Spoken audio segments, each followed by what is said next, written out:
There are few creatures of folklore, myth, and legend that appear as frequently as fairies. These beings show up in tales from across the globe in dozens of different cultures. They appear by multiple names, often referred to as fae or fair folk.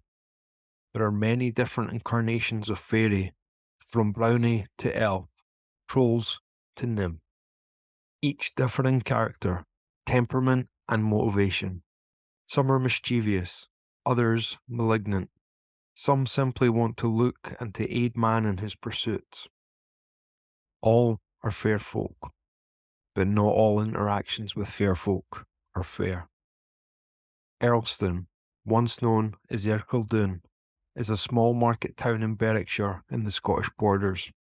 The River Leader, a tributary of the River Tweed, passes through the town that is surrounded by rolling hills, fields, and woodlands, and lies only 6 miles from the volcanic Eildon Hills. They are creatures of the natural world, with sightings being most common in woodlands, glens, and on hilltops, under waterfalls and by streams. Some might say that Ercildoune is an ideal location if you are looking to interact with the Fae. Thomas Learmont, born 1220, served as the laird of this borders town. He was said to be a gracious, intelligent, and debonair lord with a love for poetry, music, and literature. However, despite the young laird's many virtues, he was a flawed man, for he was known to have little foresight and a silver tongue and be willing to stretch the truth to get his desires. On one spring morning, moved by the way the light dance of the Eildons and the Tweed, Sir Thomas of Ercildoune decided to go for a ride and found himself riding towards the Eildons.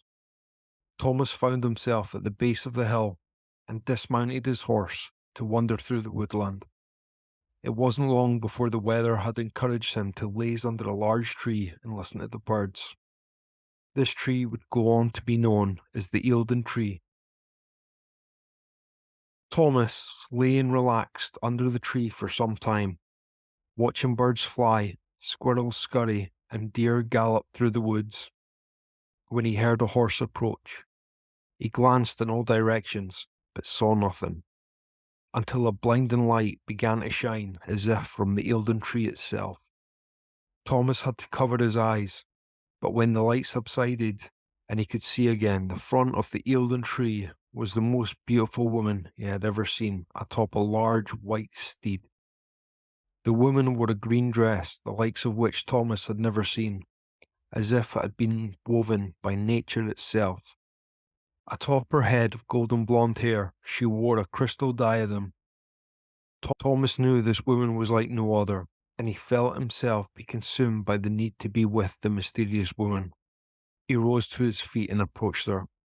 "Who are you?" Thomas asked in awe. The woman responded, "I am the Elvin Queen." This news did not surprise Thomas. He had read of the Fae and knew any creature this radiant could not be of mortal blood. He asked her for a kiss.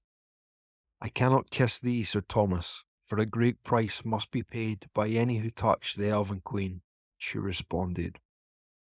"Whatever the price would be, I would gladly pay it," Thomas announced. "I would worship you forever."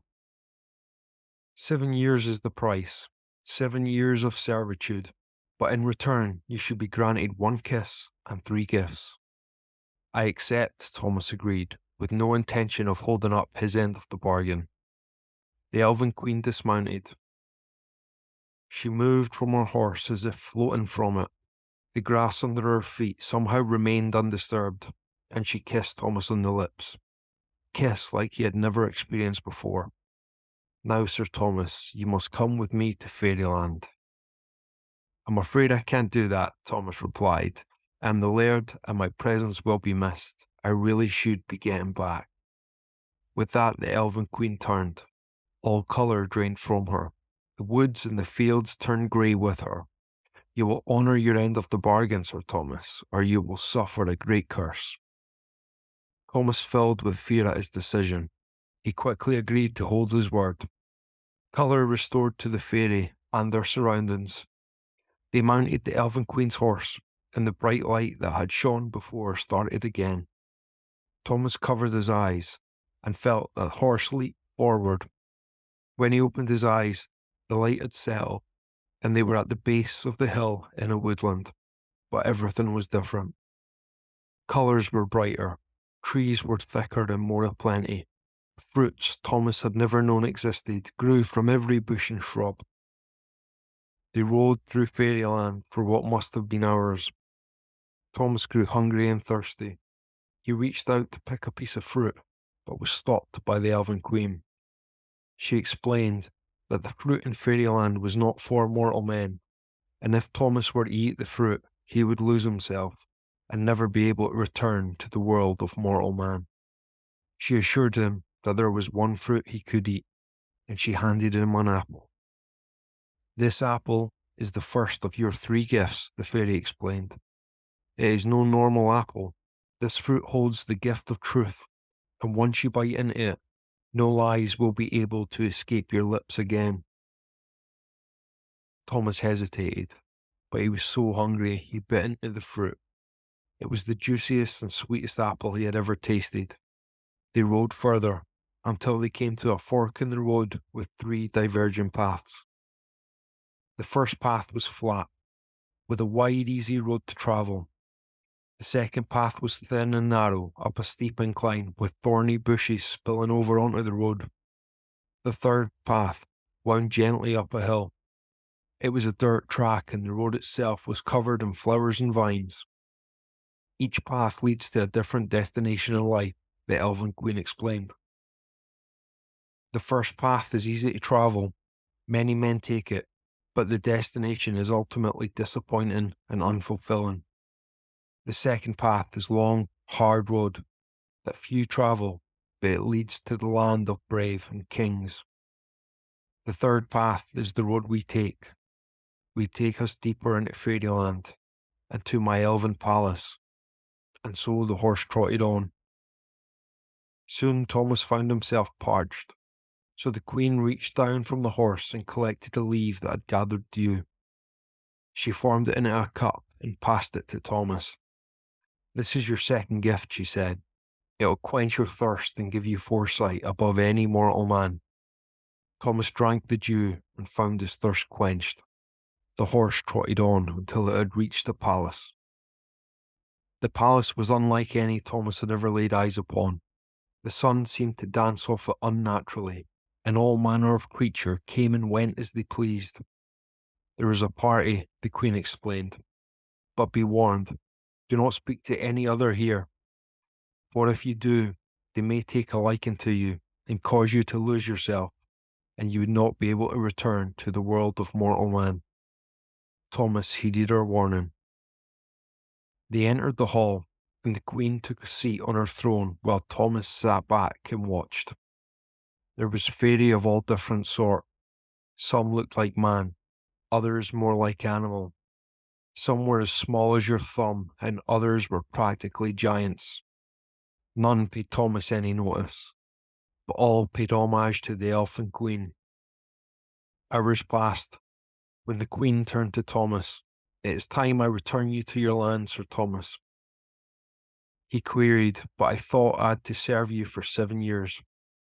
Time passes differently in fairy. Here we have spent less than a day together. But where you come from, 7 years have passed since we first met under the Eildon tree." They left the palace and mounted the Queen's horse. Faster than he had ever rode, Thomas found him racing towards the tree they had come from. Within moments, he found himself at the base of the Eildons. "No one will believe my journey," Thomas explained. "And so we have your third gift." She handed Thomas a quill. "With this you shall have the ability to write and touch the hearts of man." With that the fairy left. Sir Thomas of Ercildoune would go on to become known as Thomas the Rhymer for his skills with the pen, and True Thomas, for it was said he lacked the ability to lie. Thomas the Rhymer built great esteem as a prophet, supposedly having prophesied multiple events throughout Scottish history, including the death of Alexander III by falling from his horse, and the rule of King James I over all of Britain, son of Mary Queen of Scots. Thomas also foretold of many battles, including Culloden and the Battle of Bothwell Bridge, which we discuss in more detail in our episode exploring Greyfriars, the Covenanters' prison, and the Mackenzie Poltergeist. Thomas would pass in the year 1298, but there is a debate about whether his passing meant his death or his return to fairyland. An army camped not far from Ercildoune when some of the guards noticed strange behaviour from local wildlife. Snow White, Hart, and Hind showed no fear of the army and seemed to dance with one another to unheard music around the camp. Thomas was called upon to make sense of the strange occurrence. Upon witnessing the animals, Thomas announced, "At last, I have been summoned by the Queen of Fairyland." He followed the animals into the River Tweed.